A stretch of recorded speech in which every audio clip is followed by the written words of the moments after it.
"Sir, if we don't get her to the hospital right now, she might not survive." "Are you really planning to use the fetus in your wife's womb as a cure for Mrs. Maeve?" The butler, who had seen more than his share of crises in his 20 years of service, was in a panic. Even for him, the gruesome scene unfolding before his eyes was too much. Claudine Pitts lay unconscious in a pool of blood. Her face was deathly pale and the lower half of her body was a ghastly mess. Her consciousness flickered in and out, but Elliot Graves didn't waver for a second. "That's what the shaman said, only this unborn child can save Maeve. Her life depends on it." He barked his orders without a shred of remorse. "Don't just stand there. Get the baby out of her now while she's still unconscious." The butler froze in disbelief. "Sir, that's a human life. You can't play with it. And don't forget, she spent an entire day submerged in freezing water for you. The doctors said she might never be able to conceive again. If you do this, she might never carry another child for the rest of her life." Panicking, he pulled out his phone to call 911, but Elliot lunged forward, snatched it from his hands and smashed it to pieces. "If you're not gonna do it, move. Get me a knife, I'll do it myself." Elliot's hand moved with terrifying precision, cold, calculated, and then he stumbled away, clutching something like it was the most precious thing in the world. Only after he disappeared did the butler rush to Claudine's side, finally calling for help and getting her to the hospital. No one knew Claudine had never lost consciousness entirely. Her eyelashes fluttered weakly, but no matter how hard she tried, she couldn't open her eyes. The pain was too much. It was a kind of pain that felt worse than having her heart ripped from her chest. The sharp scent of disinfectant invaded her nostrils as she lay on the hospital bed.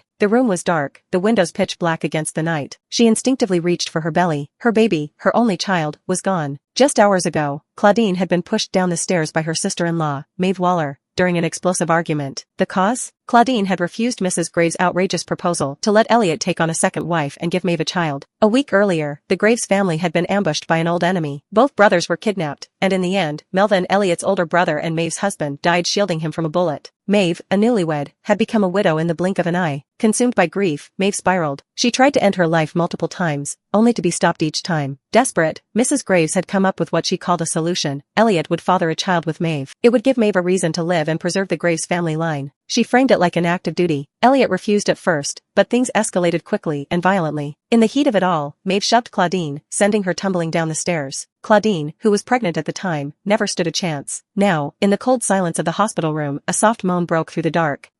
Elliot, no, not here. Claudine's right next to us. Maeve's voice, sweet and breathy, was followed by the slick, unmistakable sound of two bodies tangled in the filthiest kind of betrayal. "She's still out cold." "It's fine," Elliot muttered, unbothered. "If we didn't stage all this, someone as selfish as her would have never willingly given up that baby for you. Maeve, your illness, it's finally going to be cured." Their bodies moved faster, the rhythm cruel and unapologetic. The curtain between their hospital bed and Claudine's barely muffled the moans or the thumping of the headboard. "Maeve," Elliot whispered between gasps, "we're going to have a child. A real Graves heir, just you and me." His voice was dripping with affection, adoration even, as he held Maeve tightly and buried himself deeper into her. They rode wave after wave of pleasure, until they both came undone with matching cries. Not once did they stop to consider the broken woman just feet away, bleeding, empty and awake. In the corner of the room, unnoticed and forgotten, Claudine shed a single tear. It slid down her cheek, silently soaking into the pillow. Elliot didn't stop that night. Over and over, he reached for Maeve, like Claudine was already gone, like she'd never mattered. By morning, Claudine had had enough. She ripped out her stumbled out of bed and left the hospital without looking back. Later that day, she slammed a stack of papers down on Mrs. Graves' polished mahogany desk. "You got what you wanted. I'm walking away from Elliot," she said, her voice icy but controlled. "But I have one condition. I'm taking every cent of the Pitts family fortune with me. And I want $10 million. Mrs. Graves' smile froze halfway across her face. She had been expecting Claudine to back down. But $10 million? That was not part of the plan. For a few tense seconds, Mrs. Graves hesitated. Then, grinding her teeth, she gave a reluctant nod. "Fine, I'll agree to it. But only if you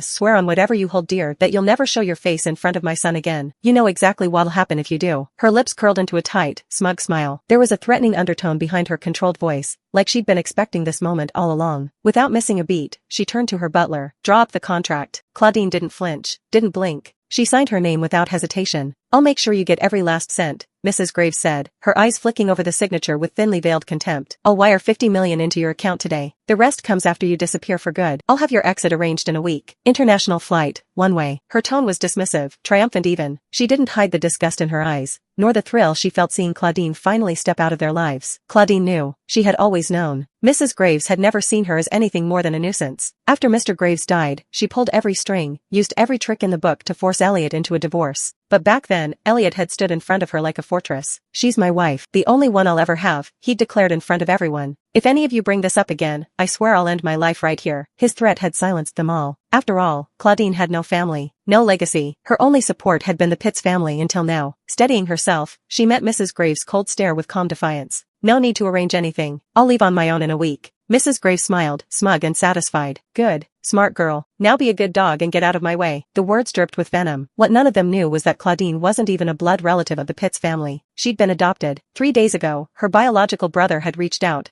asking her to come home and reclaim her real name. But everyone had been too preoccupied mourning Elliot's brother to care. It was the most fragile moment in the Graves family's history. She had planned to wait before telling anyone. Now, what was the point? One more thing, Claudine said coolly. Don't tell Elliot about this. Just as the words left her mouth, the door burst open and Elliot stormed in, his face a storm of rage and panic. Mom, are you pressuring Claudine again? About having a child with Maeve? I'm warning you, I'll never agree to something so sick and twisted. He positioned himself firmly between Claudine and his mother, shielding her with every ounce of righteous anger he could summon. Claudine looked at his back, her heart hollow. In another time, she might have cried from relief. But now it just felt pathetic, disgusting, sick and twisted. And yet he'd spent the night making love to Maeve in the hospital room next to hers. Mrs. Graves opened her mouth to speak, but met Claudine's eyes and thought better of it. Someday, you'll agree to it, she muttered instead, before walking out with her usual air of superiority. Elliot pulled Claudine into his arms, his voice trembling. Claudine, why didn't you wait for me? I was so scared when you disappeared. I thought something happened to you. But Claudine's face remained blank. If she hadn't left, was she supposed to stay and keep listening to his moans through a paper-thin curtain? She couldn't. She wouldn't. Claudine, Elliot said softly, even if the doctors say you'll never have children again, I don't care. You'll always be my wife. If it really comes to it, I'll adopt. I don't need. His voice buzzed in her ears. She couldn't hear a word. Then she cut him off coldly. Elliot, go ahead. Have a child with Maeve. The Graves family needs an heir. Her words sliced through the air like a blade. Elliot's expression twisted in shock and fury. Did my mom put this idea in your head? I'm going to talk to her right now.